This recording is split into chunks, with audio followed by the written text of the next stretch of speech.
Welcome to our Astro Yoga Chat, the final series of our Chakra series here. So let's bring our palms together. Close your eyes softly. And with your palms pressed together, notice that the fingertips are pointing upward.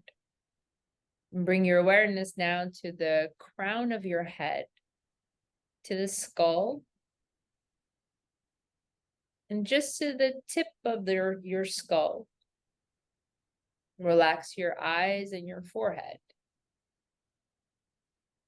Take a breath in from the tip of the tailbone all the way up to the crown of your head.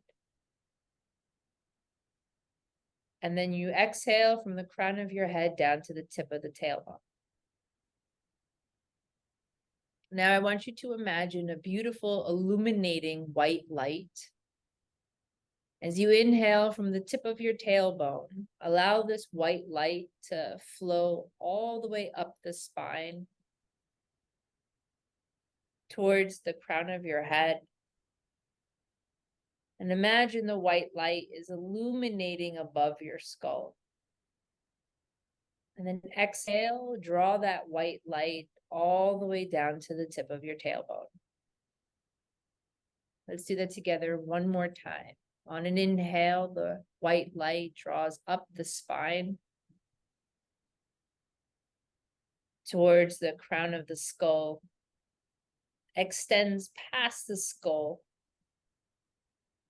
and then exhale, the white light draws down the entire spine. We'll chant the sound of Om together once. Breathe in. Om.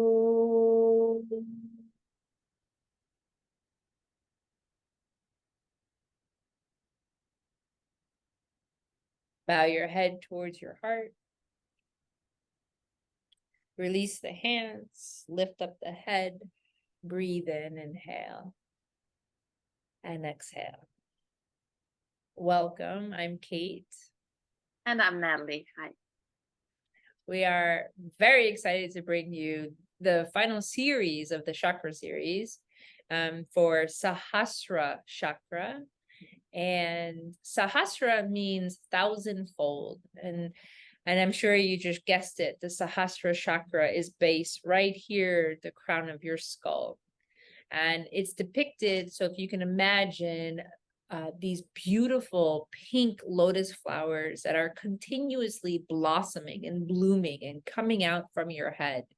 And it doesn't stop. So it's like continuous. And you can't even count how many lotus flowers are coming because there's thousands upon thousands upon thousands.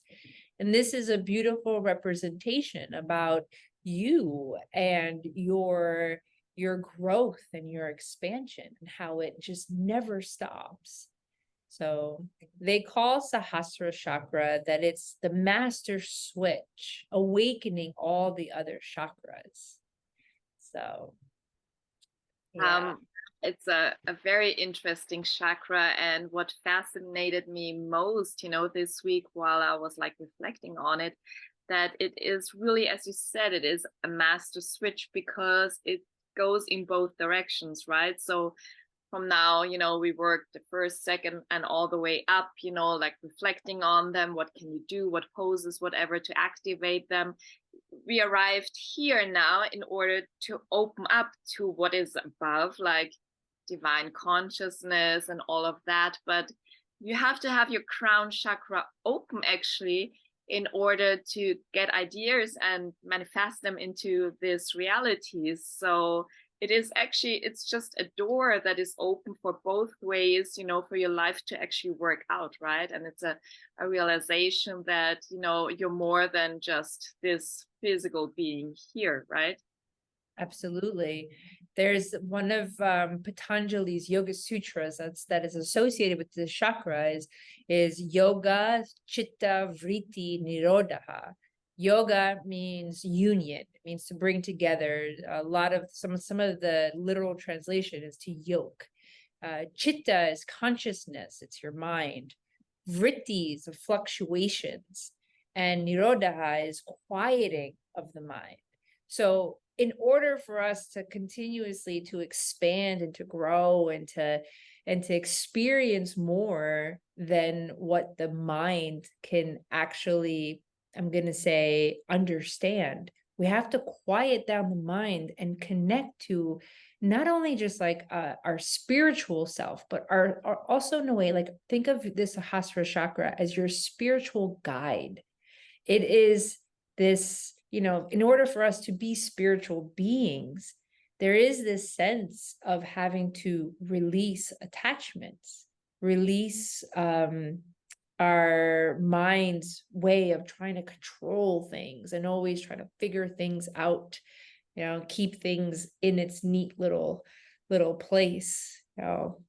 So attachments, what did you say, Natalie, about attachments? Because that was so beautiful. Yes, it says attachment is not trusting the universe while it tries to teach us something. So it has a lot to do with thoughts.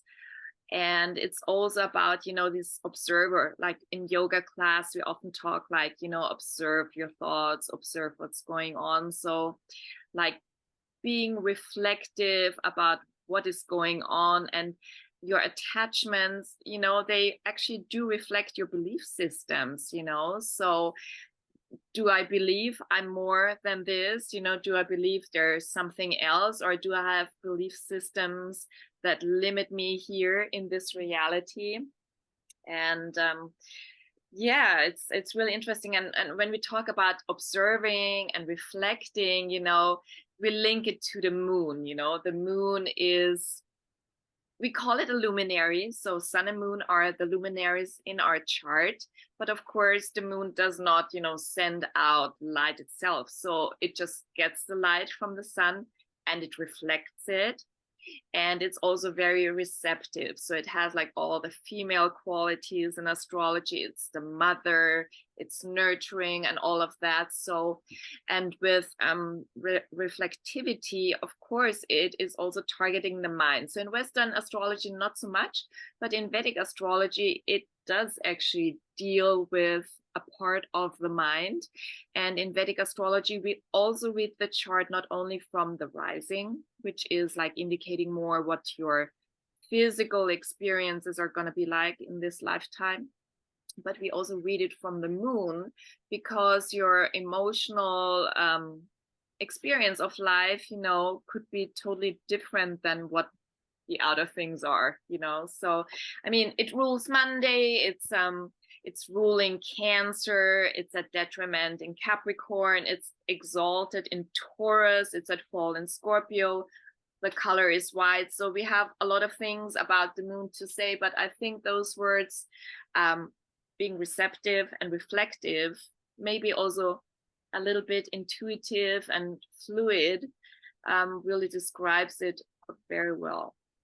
And being fluid and being receptive, being connected is a big part of our spiritual life.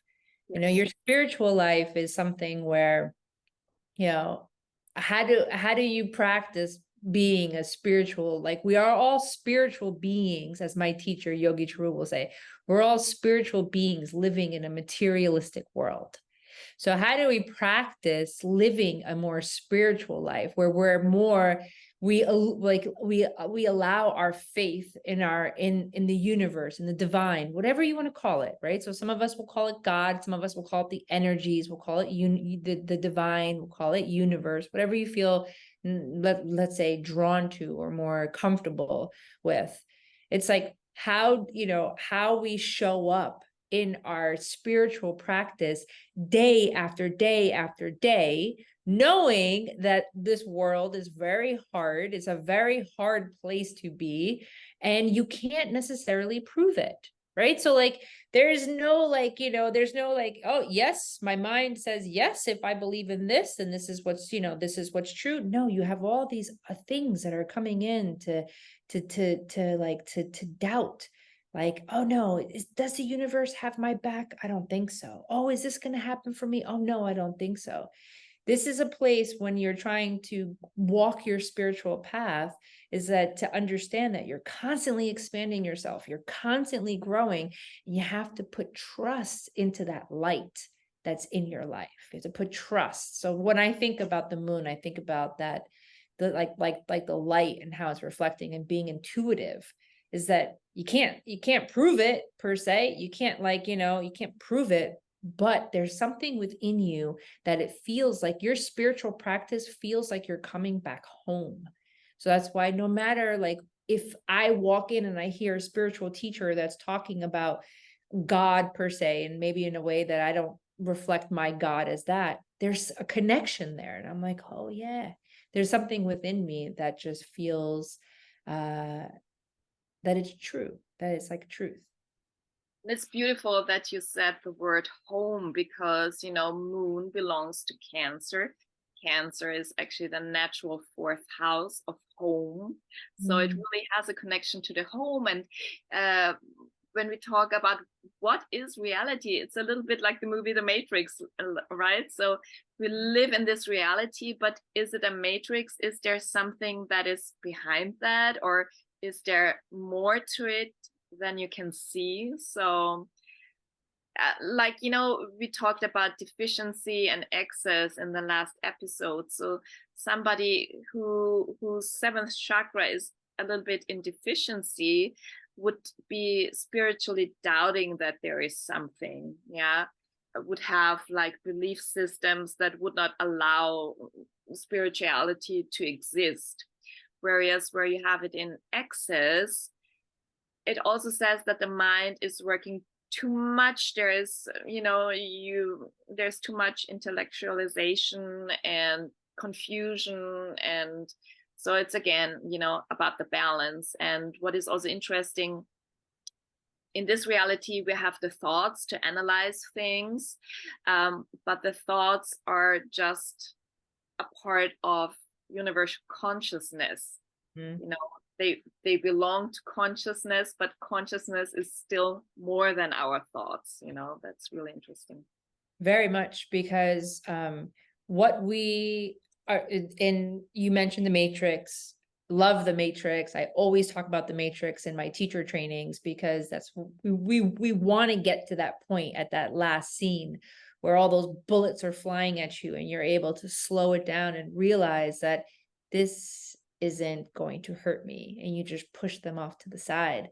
Don Miguel Ruiz, who's a shaman, wrote the Four Agreements. He talks a lot about how our world is like this dream, and we're all living a dream depending on where we're living. For example, I live in Red Hook in Brooklyn. I was born and raised in New York. As a New Yorker, I have a certain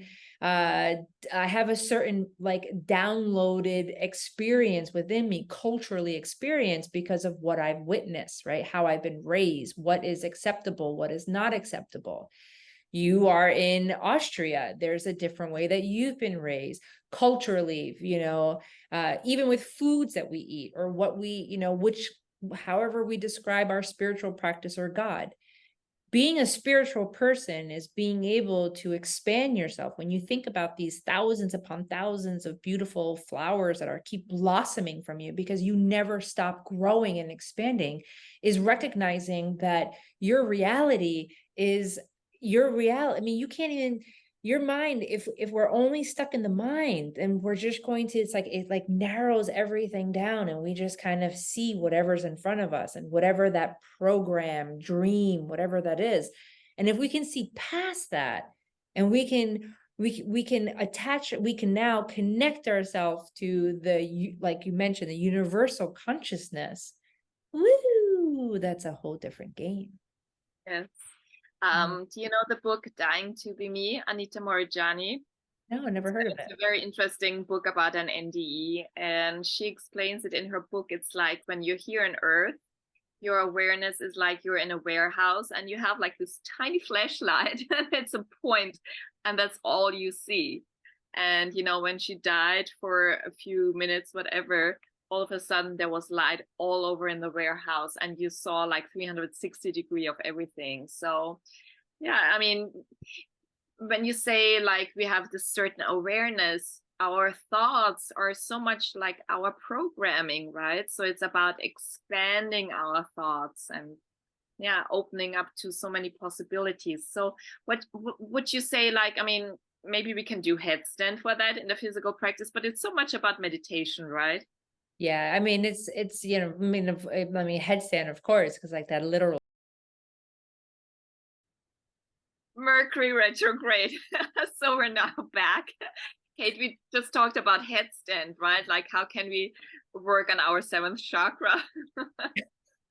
And then also when we're talking about meditation, right? So we said like the headstand, and with meditation is, you think about what are we doing in meditation? Like you're here, it's like first, like you're in the mind space, and then you're someplace else, you're just, you can continuous, like these thousands and thousands and thousands of lotus flowers that are blossoming. And I think that it's when you think about your spiritual life that you're constantly blossoming, you're constantly growing. You're seeing life, you're experiencing life from different angles and different places. And so, never forget your connection to expansion. Yeah. I would also say, like any kind of spiritual practice, like praying or whatever you do, and also like mindfulness, awareness, like even little things you do, washing the dishes, like, working on the observer. So, like, what's behind the matrix, not just being stuck in your thoughts. And also, as for opening up your mind, any kind of studies, Mm. anything that's opening up your mind and, giving you knowledge and information, I think that would be it. And maybe you can also work on affirmations like, I'm open to new ideas, or I trust in divine guidance. That's Or should beautiful. I trust? Yeah. Is that a You know, question? there's a visual to share about this, like to be open and to understand that there's so much more out there. I believe it was a post from Oprah, which, yeah, just imagine like there were like, two cards, and on the one card on top it said the life that I imagine for myself, and it had beautiful seashells, a couple of seashells on it, and then it looked really nice. And then the other card right next to it said, the life that the universe imagines for me. And the whole card is filled with these beautiful shiny seashells. It's like the mind is this place where we, not necessarily that we're caught with blinders on, but remember to keep your mind opening and keep. Okay, so. So I guess the universe is trying to tell us something. So the homework for this episode is, Do I trust in divine guidance? Yes. do I trust in divine guidance? And it's okay if you stumble upon some mistrust. It's okay if you can figure out where you're like resisting, that's amazing. You put it in the comments that like you figure that out, because that's awesome. You want to know your places of where it's dark. So use your light to illuminate the dark. That's beautiful, Kate. Yeah. Oh, thanks everybody. Thanks for being here. And thank you, Mercury, so much. Thank you. Namaste. See you soon. Namaste.